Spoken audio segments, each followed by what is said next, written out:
Welcome to Oncology Today, the management of HER2-altered non-small cell lung cancer. This is medical oncologist Dr. Neil Love. For this program, I met with Dr. Bob Lee from the Memorial Sloan Kettering Cancer Center in New York City. To begin our conversation, I asked Dr. Lee to review the evolution of targeted treatment for patients with non-small cell lung cancer. It really started, at least in lung cancer, from the EGFR story that was almost 2 decades ago. And the Tom Lynch paper was really a major landmark publication at Sea Change. It took another 5 years or so before it got translated into saving lives, right? Because back then the EGFR inhibitors were developed for all comers. There was a saying, I think picked it up from your podcast, everybody get a dose of Tarceva before they go to hospice. And I think Corey Langer, you did an interview with him and he had quotes. So I was driving to work and I heard that. That was how it was discovered. The drugs were discovered before the targets were really found.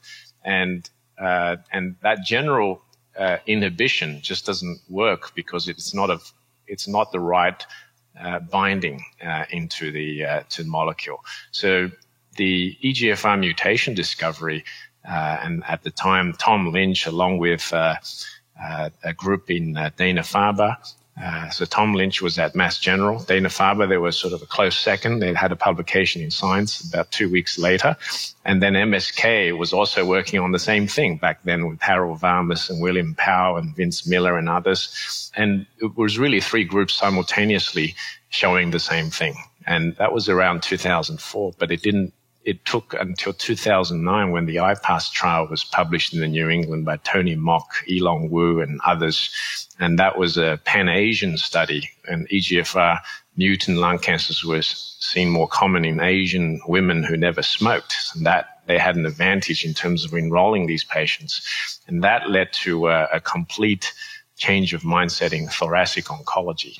So the clinical trials were the ones that translated that discovery into clinical practice and saving lives. And of course, that then led to subsequent generations of EGFR inhibitors, as well as multiple generations of ALK inhibitors and ROS inhibitors.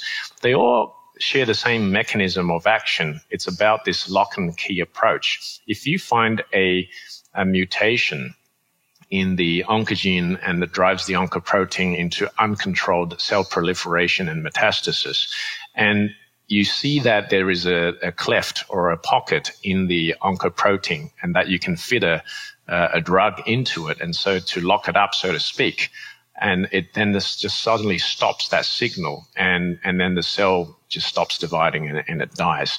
So that's the sort of concept behind original thought process in the targeted therapy world in lung cancer. However, things are now moving beyond that. So when we get to HER2, people have tried that lock and key approach, but it just hasn't worked out. It's actually been studied for about 20 years, ever since the trastuzumab revolution in breast cancer in the year 2000 or so. And for 20 years, we've not been able to develop a HER2 targeted therapy in lung cancer because firstly, the just replicating the trastuzumab trial from breast to lung didn't work out because they were different. And secondly, the incidence of HER2 expression and amplification, for example, is vastly different. The mechanisms are different. And the other aspect is the lock and key approach just doesn't work too well for HER2 mutations. At least the early generations of drugs didn't do a perfect bind. These were insertions in exon 20, and there's no pocket. It's a different shape, and you don't have a nice key that can just lock it up. So that's why the tyrosine kinase inhibitor trials have largely failed, whether it was neratinib or afatinib or dacomitinib, and we published those trials, and they were sort of showing some modest responses in the 10 to 20% range, but nothing outstanding, nothing that could beat chemotherapy, and therefore it's been disappointing. But to go beyond that, science of HER2 activation in lung cancers is seen as different.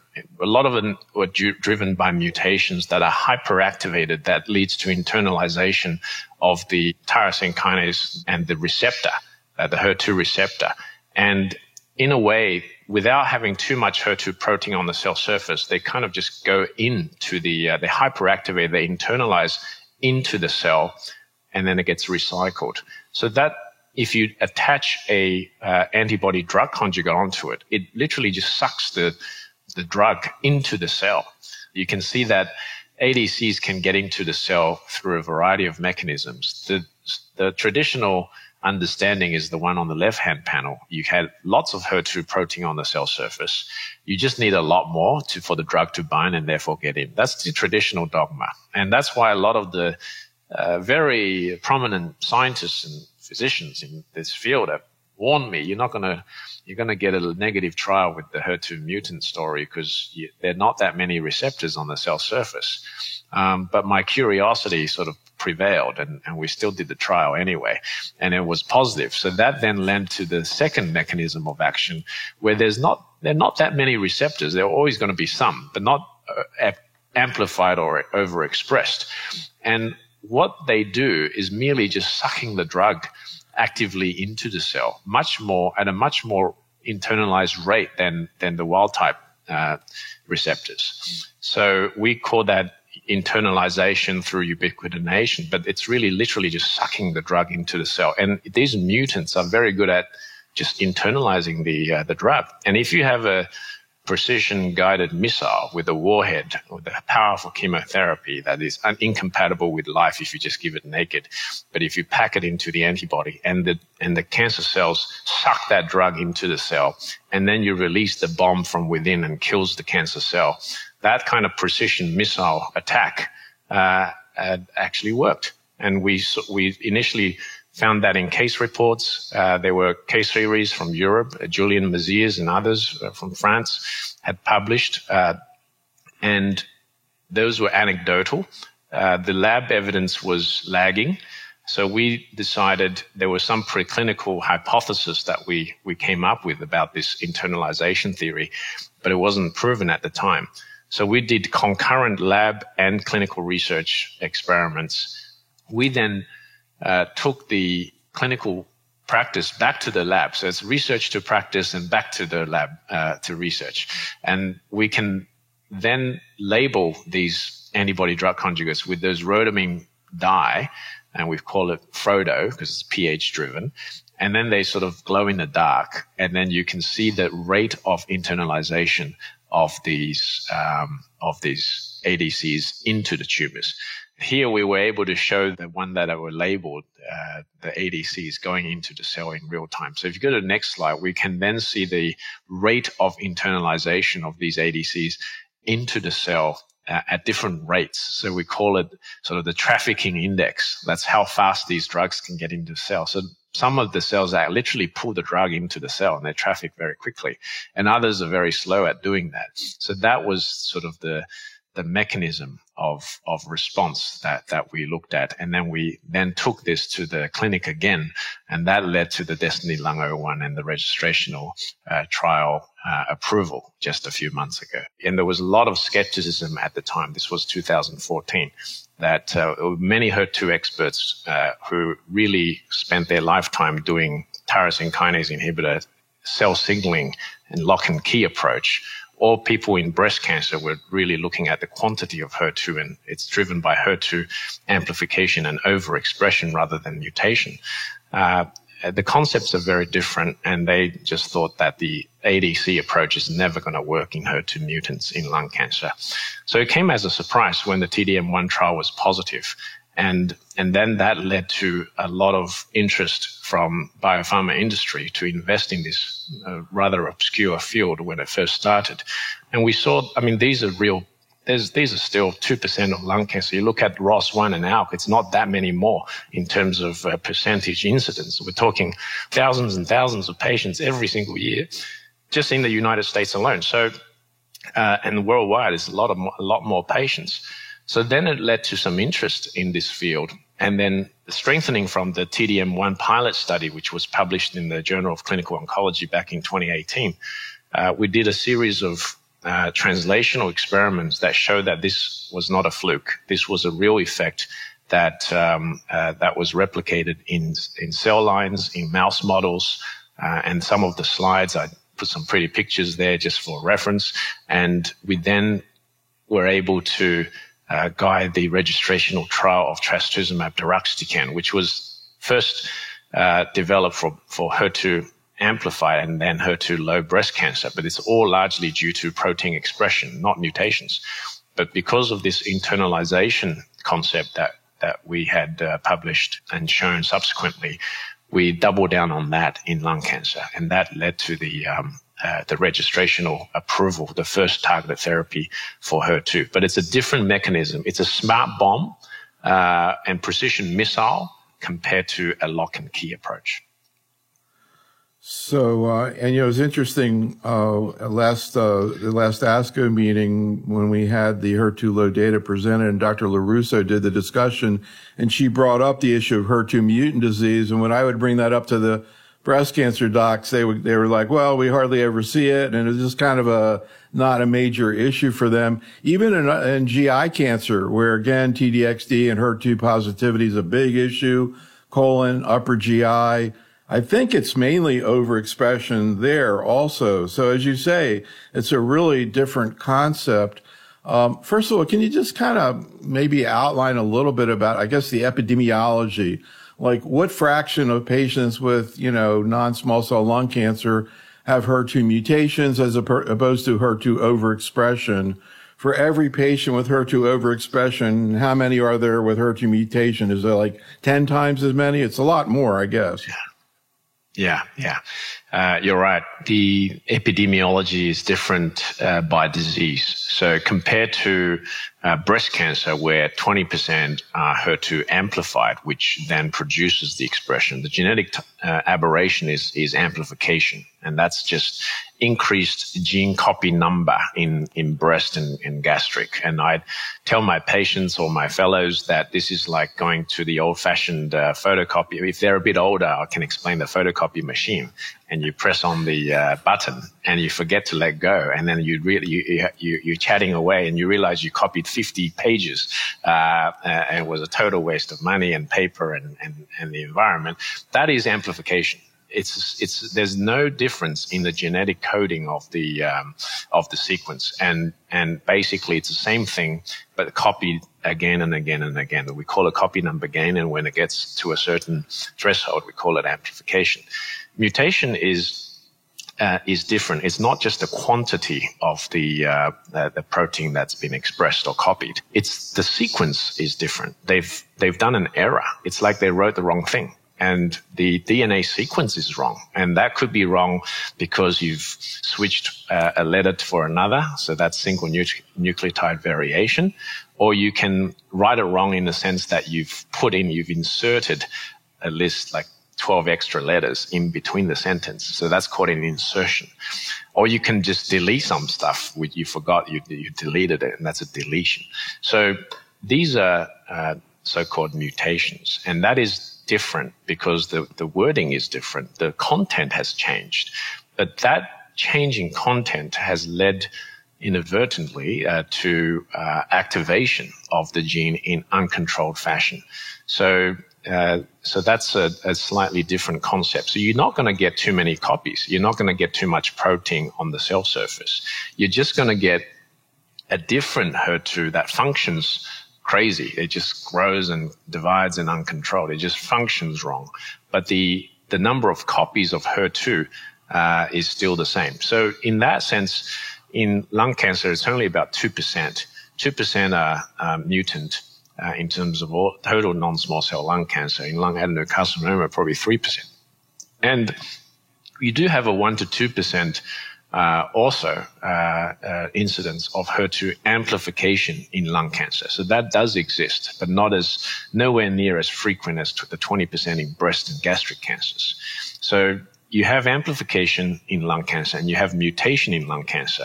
And according to our translational studies at Memorial Sloan Kettering and elsewhere, those two are largely separate targets. They represent different patient populations. There may be a small overlap in the order of 5 to 10%, but they're largely separate.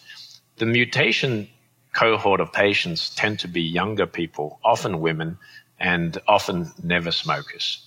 And it's a pretty there's some analogy to EGFR mutation in terms of epidemiology, but it's not predominant Asian. There is no racial ethnic predominance for HER2. I've seen HER2 mutations across patients of all racial ethnic backgrounds, and it's not related to smoking. It's something in the environment that may have triggered it, or just a combination of multiple factors with a lot of bad luck. I've seen patients, there's no sort of single exposure that I can pinpoint. I've seen patients who have, one of my earliest Australian patients came from a farm, was very clean air, was no industrial pollution, but he had HER2 mutant lung cancer and was pretty young as well. So it's a different category of lung cancer. And that's about 2%. But when you talk about amplification, it's really a miscellaneous group of diseases in lung cancers. You do have the heavy smokers, and some of them have HER2 amplification. Some of them are squamous, but also up to a half of them actually have EGFR co-mutation. So you then have a HER2 driver and an EGFR driver, and often the HER2 initially thought to be a resistance mechanism to EGFR inhibitors, but subsequent research has shown that it's not always at resistance. Some of them had HER2 amplification at the outset. So you really have this molecular heterogeneity in HER2 in terms of its oncogenesis in lung cancer. So I categorize them as mutation as one group, amplification as another. And it's really the amplification that drives the high level of protein expression. And that's how I see them in terms of therapeutics, but also in terms of drug development and clinical trials. Well, also there's the issue of the phenotype of the patient and some sort of corollary issues. So, just to pick out one is, sensitivity to immune checkpoint inhibitors. Actually, I think I saw a paper that you did looking at, I think it was HER2 mutant showing no responses. And that's kind of what we hear with ALK and EGFR. Is that the viewpoint, or is that the way you see HER2 mutant? Not necessarily very responsive to IOs. And then what about the HER2 amplified? Are they sensitive to IOs? Yeah. Our early analysis of this group showed that the IO responses tend to be low compared to the general non-small cell lung cancer population. And it corroborated with the European experience with Julian Mazier's Annals of Oncology, and that series had shown a 7% response rate. So it's not zero. Some of them do respond, but it's actually lower than what you expect with the general population. So single agent immune checkpoint inhibitors tend to reserve later line rather than up front for HER2 mutants. There's a German series in the Journal of Thoracic Oncology that showed that if you do combination chemoimmunotherapy, they may do okay, but it's hard to tease out whether it's the chemo that did it or is it the immuno that did it. So we're in the process of running a randomized phase 3 trial of comparing first-line chemoimmunotherapy versus trastuzumab deruxtecan, TDXD, in the first-line setting. And that, because it's such a rare mutation, we really had to get the world together to do this and to get meaningful time frame in terms of reading out results. So hopefully through international collaboration, we can get the results in the next couple of years to give us the answer for optimal first-line therapy. It'll be interesting to see what happens there in terms of PD-1 levels. Maybe you can take a shot. I've asked a lot of people to explain to me, and I'm going to let you take your shot at it, sort of the biology of not just HER2, but also EGFR. Like recently I became aware that, am I right in saying that HER1 is actually EGFR? Yeah. That's right. So I didn't know that, but anyhow, it just reflects my lack of knowledge about that whole axis and HER3 and the fact that there's not a TKI. But anyhow, can you just sort of maybe explain it, the way you explain it to fellows, your vision of that whole axis? Yes. Thank you. It's a good point you just made. Academics work in too many silos, and they don't necessarily talk to one another, and then you have different lingo coming out of their publications. So EGFR is HER1, and that's the neighbor of HER2. And HER2 is also called many things. HER2 new, ERB2, and these are just because of different academic groups doing their own thing and calling their own things. And then in the scientific literature, it gets very confusing. And that's just an effect of different academic silos not collaborating well enough. But hopefully, research to practice will inform and help break those silos so that we're all talking about the same thing. Then that way we can advance this field of science in much expeditious fashion rather than keeping it, to your chest and in your own little world. That's what academics have an inclination towards. And in the big picture, these are all so-called human epidermal growth factor family of receptors. So those are HER1, HER2, there's HER3, HER4, and they all they are all proteins on the cell surface. They serve as signaling growth factors, so that the cells have to talk to each other with signals. And once you get a signal, the HER family of receptors are responsible for sending those signals into the nucleus of the cell for DNA replication. So they sort of control, and they have to do their job in terms of growing when you need to grow and stopping the growth when you don't need to grow, so we don't grow forever. So that's the normal part of human biology. All our cells in our body have HER receptors on the cell surface. Otherwise, we wouldn't be able to survive. But when the genetic codes of HER2 or HER1 or EGFR make a mistake, such as a mutation, an error in the coding, then those HER receptors, whether it's HER1 or HER2, can misbehave or just grow uncontrolled.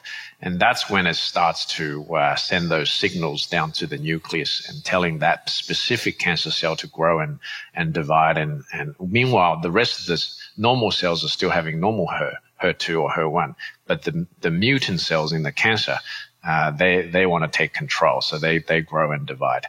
So HER family is really integral, and it's been a very important target for cancer therapeutics. EGFR is certainly the poster child for lung cancer precision medicine, HER1, and HER2 is the poster child for breast cancer precision medicine, with all the revolution since the days of trastuzumab, but certainly many iterations of trastuzumab-related therapy. And these have transformed lung cancer and breast cancer survival in really amazing ways. So that's the paradigm, and it's going back 20 years or so since the original discovery in the last century. And this is a continued area of investigation in so many other tumor types, because all the cells have HER receptors on the cell surface. And to the extent that we can give the right drug to the right patient, then we're going to make a difference. And that's why we're now seeing approvals in gastric cancer, now even in colon cancer with the trastuzumab tucatinib story in HER2 amplified colon cancer. And we hope to see many more other types of tumors that can be targeted with HER2 targeted therapy. So we're going to be talking a lot about TDXD, of course, but I also, as long as we're talking about the sort of the HER and EGFR axis, wanted to ask you about HER3. We did a program with Dr. Passiani recently where I think I picked up a little more about this, but still trying to figure out. So you have an antibody drug conjugate, patritumab, that targets HER3. Like, in your mind, how does that work? Yeah. So HER3 is another neighbor in the family. So you've got EGFR HER1, and then you got HER2. And HER3 and HER4 are next door neighbors who actually crosstalk with HER1 and HER2. So we call that process dimerization, when the two receptors bind together and they send signals to one another, reinforce the signaling down to the nucleus. Often, to send that signal, the way it's worked out is that the HER receptors need to talk to each other to send that signal. You can't send that signal alone. So it's either HER2 will talk to HER2, multiple HER2 receptors get together and send a joint signal to the nucleus to tell them to grow, and that's called homodimerization. And then if you have EGFR or HER1, It's the same thing. And then HER1 will get together with HER2 or HER3. And then the two receptors decide to send a joint signal to the nucleus to grow. That's called heterodimerization. And it is really the HER1 and HER3 heterodimerization that is actually required for EGFR mutation signaling that lends itself a target for HER3 antibody drug conjugate. And remember, I said that when you activate through dimerization, that is, you actually ubiquitinate and internalize. So those receptors get sucked into the cell as you do so. So when you bind the cancer cell with a HER3 antibody drug conjugate like patritumab deruxtecan or HER3-DXd as they call it, then it binds to the HER1 and HER3 dimer. And that dimer will suck the drug into the cell. And that dimer is going to be more active if you're EGFR mutated to begin with, so that the HER3 will latch onto the HER3 and EGFR dimer, and then it gets sucked into the cell and releases the smart bomb and kills the cell in a totally different mechanism to EGFR inhibitors, which is the lock and key approach. And so you rather than switching it off with the lock and key, you're really just throwing a bomb into the cell and then blows it up with chemotherapy. Very different mechanism of action, and therefore it has the potential to overcome all types of resistance mechanisms to TKIs. So within that model, what's your vision about how pertuzumab works in breast cancer, for that matter, how trastuzumab works? Yeah, so trastuzumab is naked antibody without the warhead. So it doesn't have the smart bomb. So it's a missile, but it doesn't have the bomb. So it's a very different molecule. What it does is it's got multiple mechanisms of action. And to this day, I don't think anyone's really crystal clear in terms of how trastuzumab has produced its wonders in so many patients.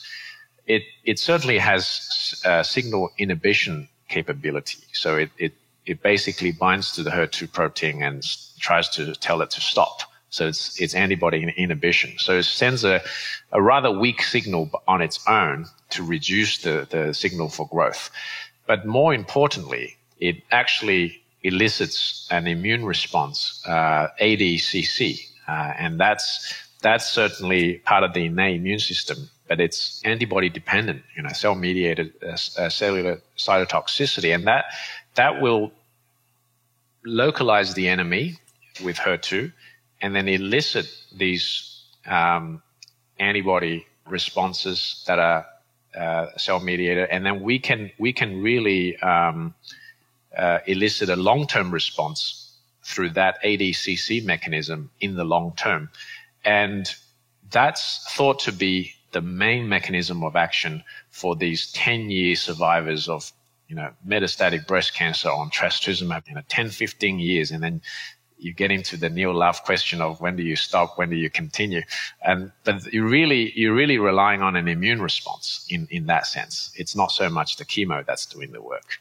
And certainly there's synergy with chemo as well, which may actually elicit that immune response. And that's why in breast cancer, you have to give it with chemotherapy. A naked antibody alone it doesn't cut it in terms of response rate and survival.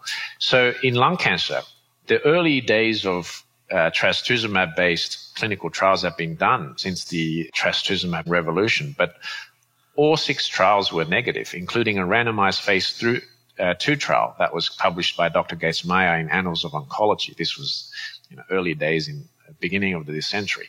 And it was all negative, but the patient selection was very different. It was really looking at HER2 expression, but we know that expression tends to be low in lung cancer, not as high in breast. It's not as frequent to get amplification.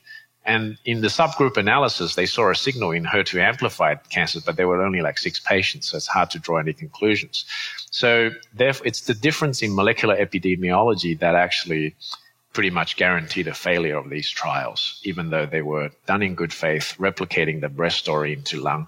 But the epidemiology was different, and therefore the trial design was flawed, and they failed. But I do see a role in trastuzumab and pertuzumab in the longer term future, when it's done in combination with other medicines. So the trastuzumab pertuzumab story is certainly the Cleopatra trial a decade ago, and then many other improvements since have been the mainstay of therapy, even this day in first-line metastatic breast cancer, HER2 target therapy. But in lung cancer, we've seen the MyPathway study showing some response in the 10 to 20% range with trastuzumab pertuzumab, not enough to do the serious damage on HER2 mutants. But we are seeing some signal of activity. So I believe it's the weak effect of the of those antibodies on inhibition and then eliciting an immune response that may still be targeting. And I think in the long term, you really have to learn from the breast cancer docs. You give it with chemo to elicit the immune response, and that may actually give more better long-term outcomes. And there are trials ongoing. Certainly one was already published last year with Dr. Julian Mazias in the JCO. On giving trastuzumab, pertuzumab, and a taxane chemotherapy, and it showed just under 30% response rate, which is better. It's an improvement compared to naked antibody approaches. And in the future, I believe there may be more combinations that could be exploited to render a more durable response. I'm not sure about the tucatinib combination in lung cancer. We've certainly tried that with afatinib and lapatinib, and it hasn't really panned out very well. But the jury's still out. And certainly you can leverage the same rationale about the immune response in antibody drug conjugates, which all contain trastuzumab. So there's certainly an area of investigation combining them with immune checkpoint. Perhaps the innate immune system can have an interplay with the adaptive immunity of T cells with the IO checkpoint inhibitors combined. And there's a body of preclinical work showing that ADCs can actually prime the adaptive immunity and render itself to better response. This is an area of my investigation as well, especially after giving ADCs. Can you mount an immune response, turning a cold tumor to hot, so to speak, and then render them respond, knowing that these tumors don't classically respond, but maybe you can turn that into a hot tumor and then respond. I've actually done that in some of my patients, and I'm very pleased that some of my patients are having long-term response to immune checkpoints with HER2 mutation, but done in this sequence of doing a bit of ADC priming and then giving immune checkpoints later on. And some of them are just responding for 5+ years and disease-free. They were on the verge of death initially. So, but I'm not replicating it in every patient. So certainly more translational research needs to be done, and a lot of thought process needs to be put in terms of clinical trial design to maximize these immune effects of trastuzumab-related targeted therapy. Yeah, you hear about ADCs and IOs in different situations, like in bladder cancer. They're all excited about and ADC, enfortumab vedotin plus IO. They think that's going to be, and it kind of makes sense because it's really, in a way, chemo plus IO, which, lung cancer really defined that. Let's talk a little bit about what we know about ADCs in lung cancer. You mentioned TDM1, and I remember there was a paper by, I think Greg Raleigh was involved with it, and I didn't think it was all that impressive, but did they see objective responses with TDM1?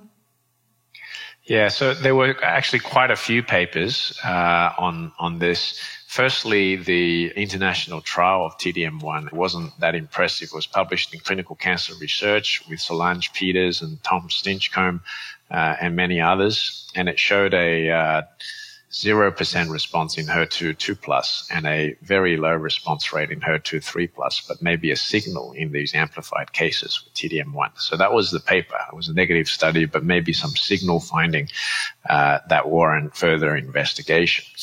The Japanese trial published by Dr. Hoda et al. In Journal of Thoracic Oncology also around 2018, also was pretty negative, but it was kind of, the selection was all comers, was expression, amplification, mutation.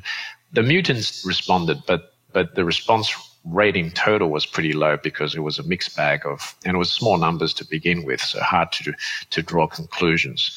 And then our investigator-sponsored trial at Memorial Sloan Kettering, it's a cohort in the basket trial of TDM1, which I had led, and in fact that was a project that was served the basis of my fellowship training going from Australia to New York at Memorial Sloan Kettering. And that was translating the breast cancer discovery into lung cancer. And that was also the basis for my fellowship, a basis for the ASCO Young Investigator Award at the time. And that cohort in HER2 mutants actually was read positive. So we had a 44% response rate. We had a median progression-free survival of 5 months.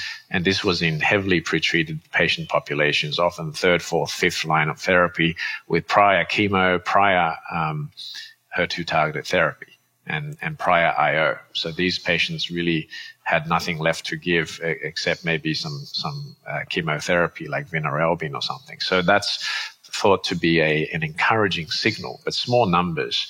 And that's what's led the subsequent investigations and investment into this HER2 mutant patient population, a rather obscure field of thoracic oncology at the time. But now it's certainly created a new paradigm. So let's talk a little bit about TDXD. First, can you talk about kind of the way you maybe explain to your fellows sort of what it is, how it's built, the double payload delivery, and why it's different than other ADCs we've seen? Yeah. So this is a new antibody drug conjugate compared to TDM1. It's the same trastuzumab backbone, but it has a different warhead, and it's DXD in terms of DM1. And DXD is a irinotecan-like, it's a substance, but it's much more potent. It's a topoisomerase 1 inhibitor, and it's certainly much more potent than DM1. And also we can pack a lot more warheads into the same missile. So the so-called drug-to-antibody ratio is twice compared to TDM1. You can just pack a lot of bombs in the smart bomb.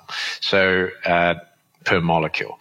And then the linker, linking the warhead to the missile is also a slightly different linker in terms of engineering. So it is a cleavable linker rather than non-cleavable. Cleavable meaning that it can easily break off and then release the bomb with ease within the cell. And that also has membrane permeability. So the drugs the toxins can penetrate from one cell to the neighboring cell rather than being confined within the cell membrane. So it can penetrate the membrane and kill neighboring cells. So we call that so-called bystander effect. And that may be responsible for some of the pneumonitis and interstitial lung disease that we can see with with trastuzumab deruxtecan. But it certainly has given it more advantage in terms of killing HER2 mutant tumors. Even with some tumor heterogeneity, it can still go around and kill neighboring cancer cells. So with all those differences in bioengineering, it is certainly a more potent ADC against this target.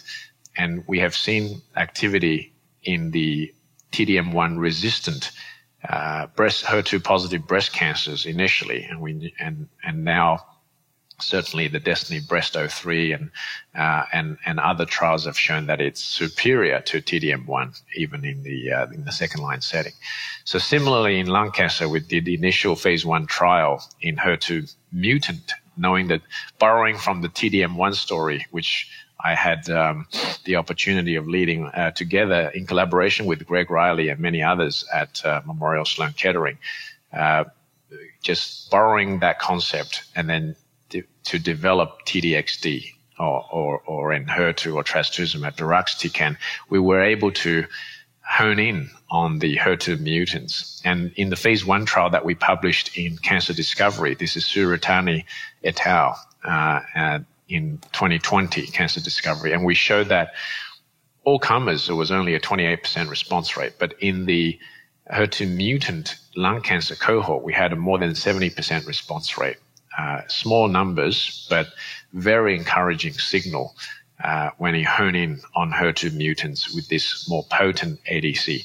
And that led to the Destiny Lung 01 trial, which we did as a phase 2. And this was launched in 2018, but we've published that early of last year, just about a year ago, in the New England Journal of Medicine. And as Dr. LaRusso had pointed out in the ASCO plenary discussion, that case in the waterfall, the one with the complete response on the right-hand side, actually was HER2 0 in terms of protein expression. So it actually has nothing to do with the protein back to the photocopier, making lots of copies of HER2. It's got nothing to do with that. It's the function of HER2 mutation that sucks the drug into the cell that made a difference. So they had to be activated and mutated. And that trial, then of course a little bit of dose tweaking. The 6.4 milligram per kilogram was thought to be too high. We did Destiny Lung 02, which compared that with the lower dose, and found that lower dose was just as effective but less toxic. And that was subsequently served as the basis for FDA approval just a few months ago in August of 2022. And so that's the story going back about a decade or so behind the use of antibody drug conjugates targeting HER2 mutant lung cancer. It's the first ADC to be approved in lung cancer, but we are hoping that this creates a new paradigm of a new class of drug that could be helpful for patients with lung cancer. I thought I understood ADCs until T-DXd came along. So first of all, you mentioned Destiny 03 breast, where it, way better outcome than TDM1. So one ADC versus another, huge difference. And then the HER2 low, Dr. Modi presented at ASCO. Again, you think of targeted therapy. Now all of a sudden, well, wait a minute. I'm not sure what the target is. I think I've seen some data even with responses in HER2 0. You have the TROP ADCs that, even though not everybody has TROP, everybody seems to respond. So I don't know. I think there's a lot of confusion, at least on my mind, a little bit about, sort of what these agents are and sort of where they're heading. Yeah, I think it's confusing for investigators and scientists as well. So we're all learning in uncharted waters. There are two drug development pathways for ADCs. One is the precision pathway, which is personally my preferred way of developing drugs. You really want to bring the best drug to the right patient for maximal outcomes. But then that's usually a small slice of the pie, a small percentage of patients, and that approach has its pros and cons. The HER2 mutant story is the prototype for that. And I hope to develop more for HER2 amplification and many other targets down the track. But there's another drug development pathway for ADCs, and that's using it as just a chemotherapy. So it's given to everybody, like nab-paclitaxel, right? So you give it to everybody. And you're not going to aim for a precision medicine type of response rate or duration of response, but you're going to aim for like a docetaxel-like response, maybe slightly better, and then they can get a drug approval in the later line setting. And that's a strategy that's currently been developed for TROP2, and there's CEA, CAM, and many other ADCs that are emerging in the lung cancer and other solid tumor space. And they don't necessarily need a companion diagnostic or a biomarker to select patients, because they're just going to give you like a 20% response rate. And then, in the refractory setting, arguably it's better than nothing. And even though the duration of response may not be super high, but overall it's something. And there may still be a drug development and approval strategy in that population. Personally, it's rather unsatisfactory to do it like that because it feels like you're going backwards. You've got all this engineering, and then you're going back to the old days of chemo, a more expensive version of chemo. There's certainly, I can understand the company push to do so, but as an oncologist, I'd like to really see a lot more precision, especially in this day and age of technological transformation, to do some work honing in on the biomarkers of response, really find out it's got to be more than just IHC and mutation. It is a lot more ADC biomarkers that need to be uncovered to really select the right patients who may respond to the right ADC. So I think the jury's still out in terms of where the future of ADCs will be. But certainly I'm hoping for a more precision drug development pathway. Yeah, and I think that idea also ties into, I was kind of confused when I started to see the data looking at dose that you just referred to in lung cancer. The study where you increase the dose, you just saw more toxicity and not greater efficacy. We had a couple of cases presented at the San Antonio breast cancer meeting by a doc actually from New York in the community where he gave TDXD to HER2 low patients who were like 90 and 91 years old. And he decided to start at a low dose and escalate them up, although I don't even know if that's been done. But you kind of are starting to, again, it sounds like you said, a little bit like chemo and how it's been approached. Any thoughts about that? Yeah, it's a good question. In fact, we've looked at the data closely in the phase 1 dose escalation study. So in that study, we started with low dose and we then dose escalated 4.4, 5.4, 6.4, and even 7.4. So milligram per kilogram. And we saw that the highest dose was too much. It was a lot of toxicity. We had patients who just, get one dose. They're big, strong, muscular men who get one dose and they're laying in bed for the whole week and they're having constant diarrhea and so forth. It's just not compatible. So we pushed it back and they dose de-escalated. And then in the phase 1 trial, we came back with the 2 recommended phase 2 trials, which led to the confusion. There was 5.4 and 6.4. And there were arguments on both sides. And so both were RP2D. In breast cancer, they're a lot more exquisite in terms of chemosensitivity. So 5.4 dose was pursued because they thought that some investigators and the drug developers thought that you don't need too much dosing for breast, so you can get away with 5.4, and that was right. I had always argued for 5.4, but there's also another in lung. But there's a school of thought that lung cancers are more chemo-refractory, they're not chemosensitive, and therefore you need a stronger dose. And there's a no pain, no gain kind of concept. So 6.4 was pursued, but evidently the Destiny Lung 02 had proven that 5.4 is just as good and less toxic. So I think you do get into like a plateau effect. There is a dose response relationship, just like chemotherapy, but because it's through a targeted delivery mechanism, it's not always the more the merrier. So you get into a 5.4, even 4.4. A lot of my patients in the early days of drug development have been dose reduced to 4.4, and they're still responding today. So for many years. So I think a lot of it may be eliciting an immune response long term, and the dose really doesn't matter when you get to that point on. So it's not, it is treated like a chemo, but it's not exactly the same.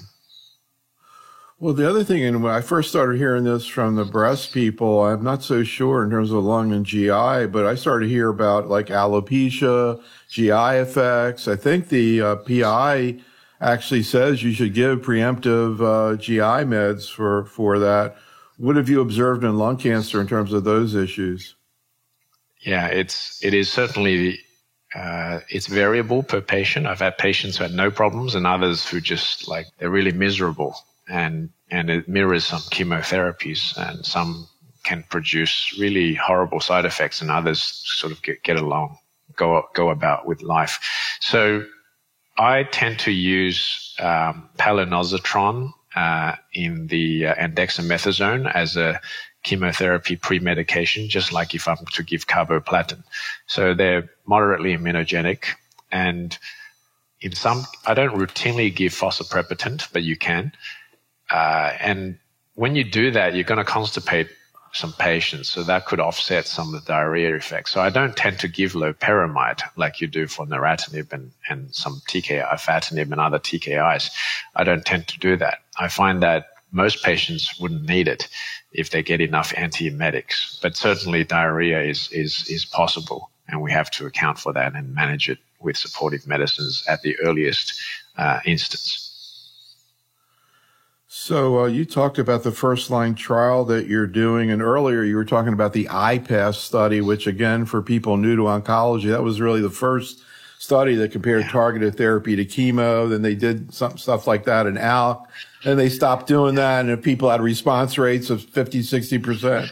People just started using it first line, like in RET, et cetera. Yeah. But again, this is a little bit different. So globally, when you look at TDXD and HER2 mutant lung cancer, first of all, what are you seeing in terms of response rate and also duration of response? And how does that compare to what you see with osimertinib or, the ALK inhibitors? Yeah, certainly. The mechanism of action is quite different compared to the EGFR TKIs. So there are some corollary, some areas of similarity, but overall, I don't think they can be judged the same way. And it is kind of like a smart targeted chemotherapy. So I'd see it like a precision chemotherapy, so to speak. And the response rates have been about 50 to 60%. And interestingly, I'm seeing some immune effects. Some of my patients, even treated off protocol, some of them respond very quickly in the first scan and get a partial response. But some of my patients actually get stable disease for a year and a half, and then they start to get the partial response. And then I just had a patient 2 years out, and he's got a complete response. So those are not the same as classic targeted therapy mechanisms. You take the TKI, and then you have this resurrection effect from the ICU that you tend to see with this lock and key approach of tyrosine kinase inhibitors. This is more chemotherapy. It's a slow, gradual response, but then there's this immune component that can come later, and then you get this meltdown of tumors. So I think they're different. So I don't just look at the response rate. You have to look at the full picture. And the full picture is certainly looking promising. In a refractory setting, you're seeing a median PFS or progression-free survival of about 8 months. You get a median duration response of 9 months. But this is in heavily pretreated refractory setting. If you bring it to first line, just like what we saw with DESTINY-Breast03, you may get much better outcomes in terms of progression-free survival. And interestingly, in the Breast03 study, we also saw less toxicity if you give it up front rather than give it really later on. There were no treatment-related deaths. The toxicities were much better managed. So if you give it early line, of course, you learn how to manage the toxicities over time. So that's also made a difference. But we are hoping in DESTINY-Lung01, we're going to see some similar improvements in outcomes if you give it first line rather than in a chemo refractory setting. And if it's a smart chemotherapy, you really want to give it earlier on rather than when the drug is getting resistant. So there's some hope that this would be superior to even chemotherapy and pembrolizumab in the first line setting if we choose the right patient population. So, but the jury's still out. We'll still have to complete the study.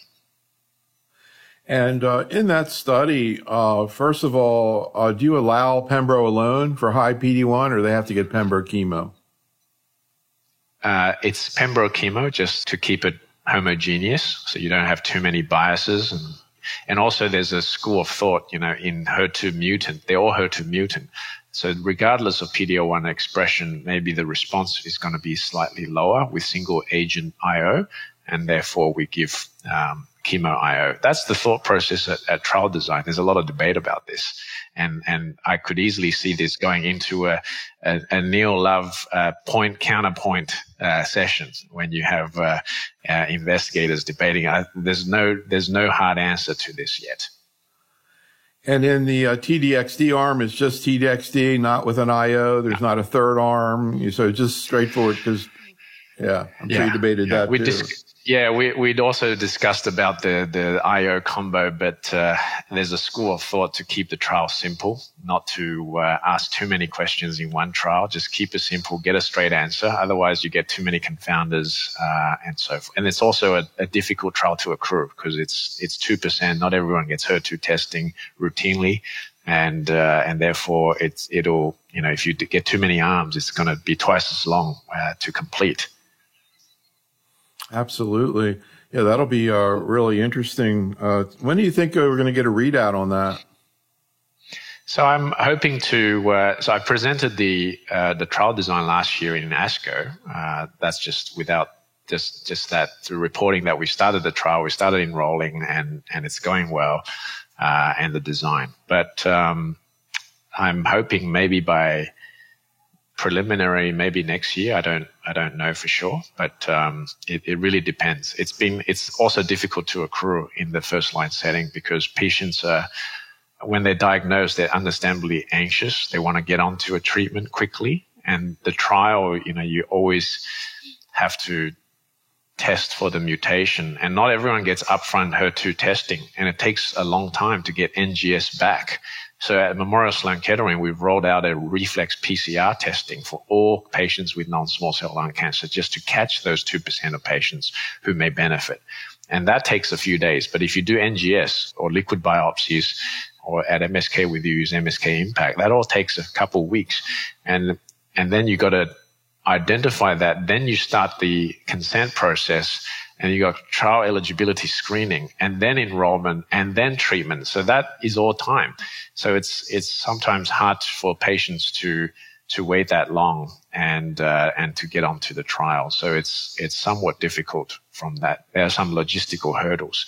But as we were talking earlier with the Bloomberg New Economy International Cancer Coalition, you're really trying to work together across stakeholders to simplify clinical trials, make it a less cumbersome process for patients to get on, to provide access more to community patients in the community and community oncologists through maybe a decentralized trial model or a hub and spoke model that we published in Nature Medicine. We described it.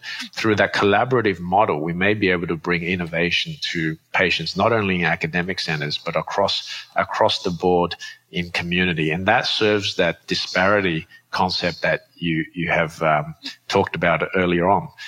It's really disparity and equity, from my standpoint, is not only for social justice, but it's also, which is important on its own, but in my world of curing cancer, it's absolutely critical to engage all patients. Then you can accelerate the accrual. My TDXD first line trial, if done in a really diversified, collaborative manner, and bringing it to the patient, we can accrue like wildfire. You asked me when's the readout. With that approach, maybe this ASCO, if we can do it properly, with true international collaboration, we're going to accelerate the timeline of drug discovery and approvals. And you fast track that to all trials. You're going to see the cure for cancer, so it'll keep you very busy with the podcasts. But it's really something that I can see happening if we get it right through collaboration. Because many of my patients with metastatic lung cancer, thought to be a death sentence, just not that many years ago, they're living 5-10 years out. I'm seeing these patients who have complete response. Many are in NED. You do a scan, there's no evidence of disease. They have brain and spine metastasis to begin with. But I just monitor some patients, with a scan every 3 to 6 months. And they're not cured because they can come back to metastatic disease from the outset. But, they get on with their lives. So that's it's not a complete cure, but I think we're getting closer and closer to the cure for cancer. But we have to do the clinical trials right.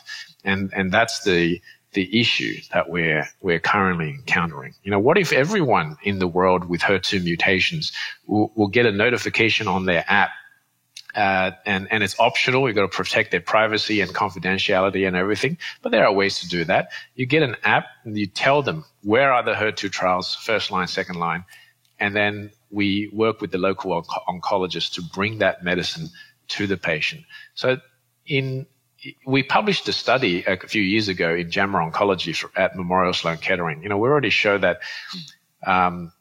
more than about 3/4 of patients, in some studies quoting a higher figure, are treated in the community. Patients want to get their care close to home. They don't want to travel thousands of miles and jump through hoops and stay in a hotel and waiting the waiting room of academic centers. They want to continue their life, so they want to be treated locally. But the trials are often not available because it's so complicated, and community docs are busy. They're busy enough treating patients. So then you get suboptimal care, because we know that clinical trials are widely recognized as the best care of patients with cancer, but we're not making them easily accessible and available to patients. So by doing that, leveraging the community docs, which your enterprise has vast networks of access to community docs. If we can rev them up and then we change the equation and change the rules of clinical trials, make them to be the key players, the leaders on clinical trials with support. And there's a lot of industry funding in oncology research, and we can easily hire an NP or a PA, to support clinical trials in community practices. To support the community docs. Then together, through a collaborative model, we can really accelerate these trials to completion and therefore the cure for cancer. I was telling you about this disparity presentation we did. One of the things that we did, because every now and then we also do programs where we interview patients, and I showed a short clip from an interview I did of a patient with myeloma who'd been on the bispecific antibody teclistamab for 1.5 years, doing great, responding, no symptoms. And the day that I interviewed him was the day it got approved. And he'd been on it for 1.5 years. Not only that, it was approved as 5th-line therapy. He got it as 2nd-line therapy. So it was just a classic example of the advantage of being in clinical trials. Anyhow, getting back to T-DXd, I think you referred to the fact that one thing I was curious about, and one of the reasons I asked you, I know it's different than ALK and EGFR, but also from the point of view of docs in practice, it's different. To me, it looks like the responses aren't as long. You said 9 months, I know, 8 or 9 months, which it sounds shorter than what you see with EGFR and ALK. Is that the case? Yes, it depends on the chemosensitivity of the disease. So in breast cancer, you're seeing a bit longer than that. And also it's longer if you give it upfront in the 1st or 2nd line setting rather than 4th and 5th line. So I think those numbers can change depending on the clinical context. And we're hoping that Destiny Lung 04, which is the 1st line trial, will produce superior outcomes. But the jury's still out. And it's really a chemotherapy delivery system, so it's a bit different to the tyrosine kinase. So I can't really equate one with the other. You can probably borrow EGFR, ALK, ROS1, RET. These are very similar in terms of their action, but of mechanism of action. But ADCs are very different, and I therefore randomized controlled trials still play an important role. All right, so let's tackle the elephant in the room, ILD. And of course, we talk about this all the time with the breast and the GI people. And, our discussions with the lung people are a little different. I don't know whether it's because there's so much, pulmonary issues already with the typical lung cancer patients because they smoked and COPD or, et cetera, et cetera, et cetera. But I don't know. I kind of get the feeling that the lung people aren't as concerned about it. But anyhow, I know you've been very involved. We did a whole program where we work with a pulmonologist trying to dissect out the whole issue of ILD. So can you talk about what's been seen in the lung cancer trials in terms of ILD in comparison to what's been seen with breast and GI? And for practical purposes right now, and incidentally, you got your 1st-line trial, but we have our way of doing stuff is we just go out to 25 investigators and say, well, let's put the reimbursement aside. What would you like to do? And I'll tell you that half of your colleagues right now would like to give T-DXd 1st line. Yeah. Yeah, it shows the historical perspective of thoracic oncology. We favor targeted therapy over chemo. So that's the right. Almost a dogmatic approach to things. You've got to target a therapy, you've got to target, and that's the way to go. So I think and personally I feel the same way, but I just need to put it to a trial to prove it so that we can do it right, because you can get it wrong. And it's a different mechanism of action to the pill, tyrosine kinase inhibitors. In terms of ILD, it's not benign. It could be certainly fatal. Our DESTINY-Lung01 trials had reported the fatality. So did most TDXD trials, except DESTINY-Breast03, which gave it early line with extensive education and early intervention program that actually made the difference. So we are hoping to improve upon that statistic. In the DESTINY-Lung01 trial, we're seeing about a 13% rate of pneumonitis and ILD. So you largely can say 10 to 15% is sort of the ballpark, but we're hoping to reduce that number.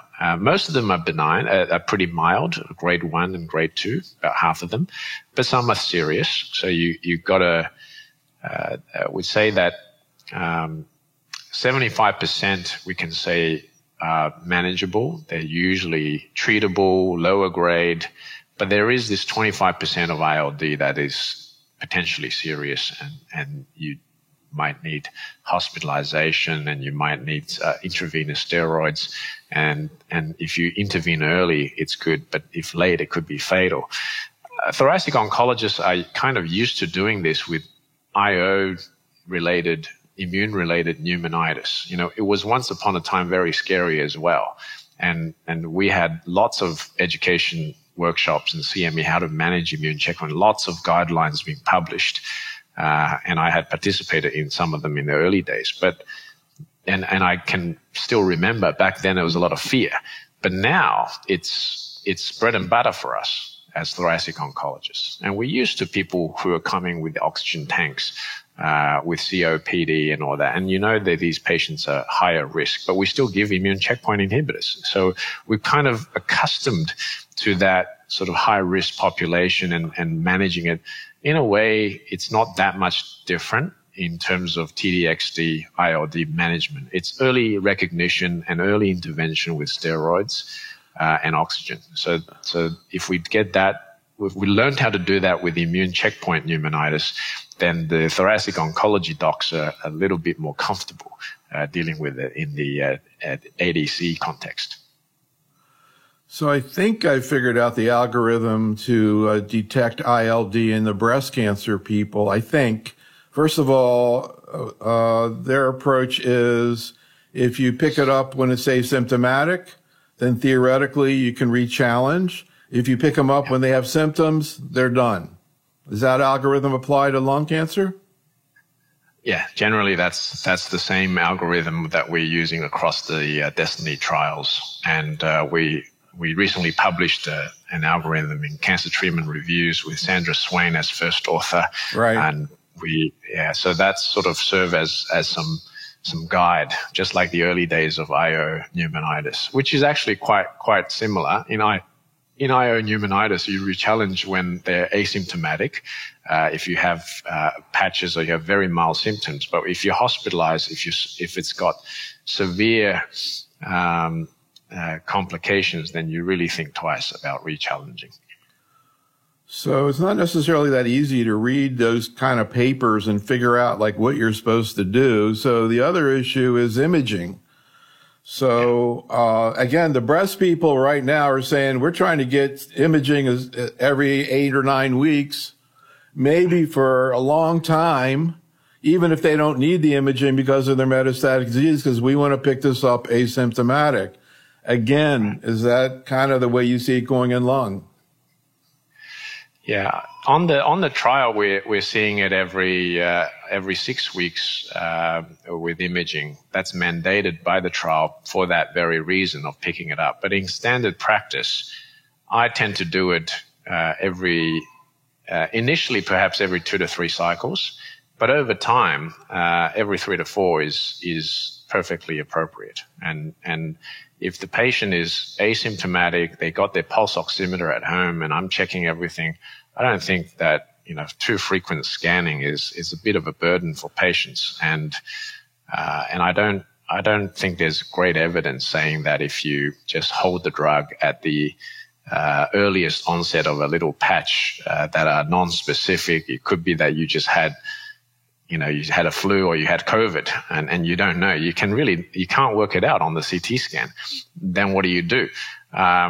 So it's, there's a lot of unknowns in that context. I think on clinical trials, you've got to be very vigilant, but in standard practice, I think it has to be a bit more personalized. I wouldn't be as dogmatic. Yes, you do need CT monitoring every few cycles, whether it's every 2 or every 4. I think it depends on the patient. So I know if we present a patient at one of our breast cancer programs who already has some kind of lung problem, they get very, very nervous about using TDXD because they don't see it that much. Most breast cancer patients don't have pre-existing lung problems, yet most of your patients do. So again, that's right. How does the trial handle prior COPD and other cardiopulmonary problems? And clinically, what do you do when you want to use, you have a HER2 mutant situation, but yet the patient's got maybe even symptomatic COPD? Yeah. So those cases, it's a risk-benefit ratio discussion with the patient. The same could apply with IO checkpoint, which can cause pneumonitis in a fair number of patients. And if they have COPD and they're on oxygen and they have like a one lung, do you give it or do you just let them go? I mean, that is a question that we have to individually discuss with the patient. But in my experience, it's not an absolute contraindication. And there are instances where the cancer is going to imminently kill you in the next few weeks unless you do something about it. And you got this drug, you got a shot. It's a double-edged sword.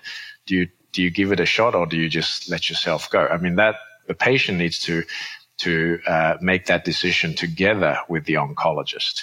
But I don't see this as an absolute contraindication, particularly coming from a lung cancer perspective where they all have some lung condition. So I think that speaks to the uncertainty and the experience from the different subspecialties. And it's again a reflection of different silos and different ways of thinking. In breast, their lungs are healthy, breast cancer community, and the earliest incidence of any lung condition, they get frightened about it. And it's the uncertainties can produce a lot of fear, not only in patients, but among oncologists as well. But the thoracic oncologists are much more used to doing this. So there's a lot more comfort level. And I think you can learn from one specialty to another.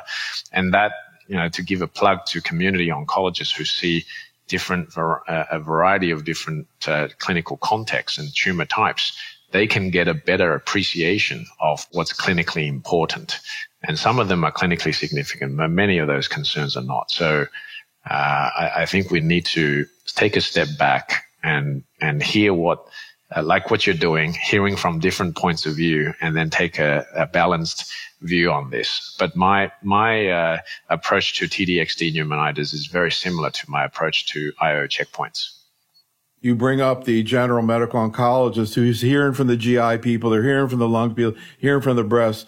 One of the things they hear from the GI people that they don't hear from you and they don't hear from the breast is the GI. You can ask Dr. Janjigian, they're all into repeating HER2. So if they're HER2 positive and then they'll do another assay when they progress or something, and if they're HER2 zero, then they don't use the HER2. Whereas breasts, once you're HER2, they'll just keep using it. Again, any thoughts about retesting in lung cancer?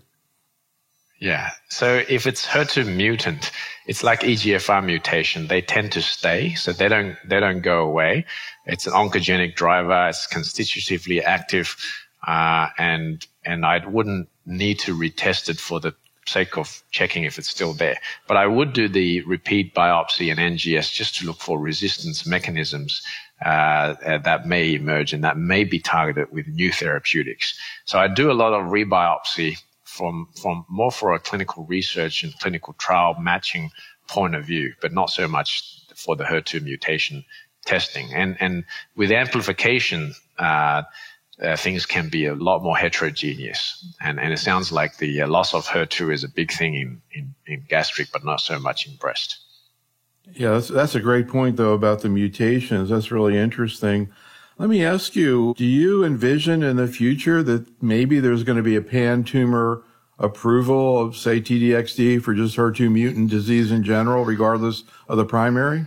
That's a great question. And in fact, this is the concept for the Pan-Tumor-01 clinical, the Destiny Pan-Tumor-01, which I had presented the design a couple of years ago to ASCO, and we just completed accrual.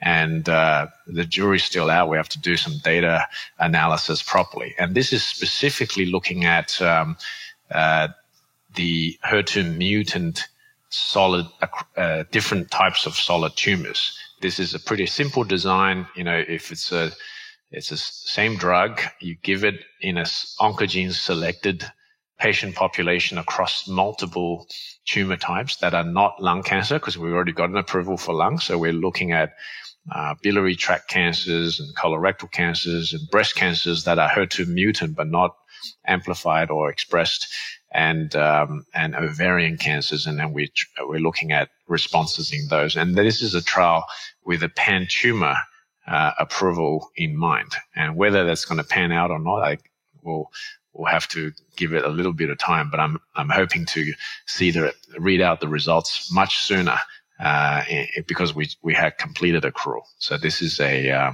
very important study that could open up a new indication for patients with different, not just lung cancer, but many different types. Yeah, the oncologists are all over that. We actually had a general medical oncologist who presented, we're doing a GYN program, 2 cases of cancer of the endometrium. Now, I didn't ask whether it's HER2 mutant or HER2 overexpressed, but the doc gave both patients TDXD. One had a CR, the other one had a good PR. So I got a feeling people are going to start doing that before your trial's reported, but it'd be great to get the data.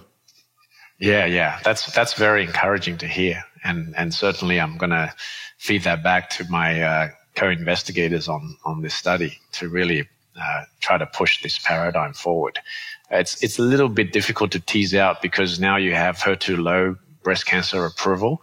So is it driven by the mutation or is it driven by the low protein? And sometimes a lot of biomarker analysis needs to be done. But this is an important new concept, and it could deliver a breakthrough drug for many, many patients in need. And you just cited some examples of clearly some lives being saved. The Destiny Lung 04 is still a little bit of time away, and this is an international trial that we're doing across North America, in Latin America, Asia, and Europe. So that's what it takes to accrue to a study of this size. And this is in a rare tumor population, arguably not commonly tested. Most oncology practices do not test for HER2 unless it's a part of a broad NGS panel, which takes time to get results. One of the things I like about this is that you could really get equipoise about either arm. I don't see a problem randomizing somebody on a trial like this. I think it's really hard to predict which one's going to be better for me. I think most people would be fine with it. Yeah, exactly. Because they still, if you get chemo, we can still give them TDXD later on, so you can get the best of both worlds. And most patients are actually very happy to go to do this. And if this could be, I mean, the trial's already started, but I'm just using it as an example of such trials. And many of such trials are going to happen in the future. If we can broaden access to community oncologists and make trials really a reality, not just in the academic centers where you're only seeing a quarter of patients, but broaden it to the 3/4 of patients who are seeing in the community. That's going to lead to a sea change in terms of the pace of breakthroughs, and also the ability to collaborate internationally. Because if I can collaborate with someone in Nebraska in a community oncology, and we can, through telemedicine and through Zoom, and you can connect to all corners of the world, if there's Wi-Fi, and we could definitely do a lot of the monitoring also remotely. You still have to have a very good local oncologist, and that's essential. No technology is going to be able to replace that, but you empower that oncologist with technology, with resources. We can really do a lot. So I'm hoping that the Neo Love network of oncologists could also be empowered to do their part and lead trials in that regard. This concludes our program. Special thanks to Dr. Lee, and thank you for listening. This is Dr. Neil Love for Oncology Today.